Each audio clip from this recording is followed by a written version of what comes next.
غذای امروز ما چی بود؟ اسمش رو به مهم نیست. تغییر مختلف شده میگردید. اول پنیرتون میذارید به این صورت میخوابونید چون بعد نوتلا رو میذاریم شکلات سفونه میذاریم روی پنیر این صورت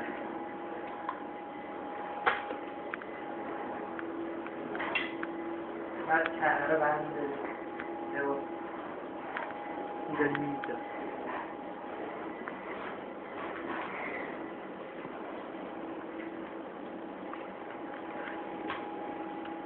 کنه رو میزنیم روش به این صورت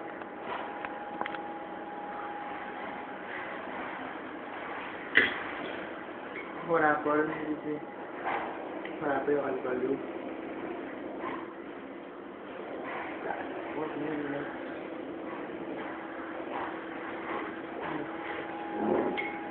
از مربای جذاب میریزیم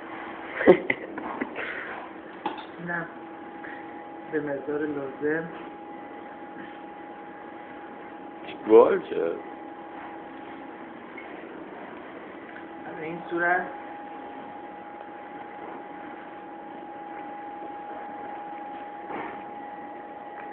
میخوریم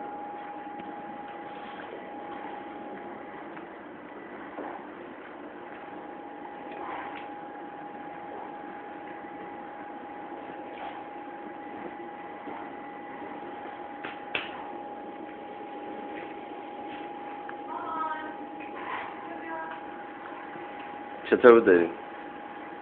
فرد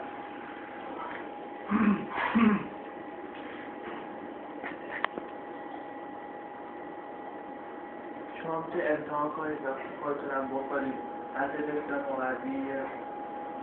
و تقویت امید خیلی مؤثره برای اینکه به تحت خصوص بزنید مثلا این همه این کنه رو پر میکنه این قسمت فوقانی رو پر میکنه این تحتانی رو پر میکنه این بسل النخا رو پر میکنه این هم کلا پر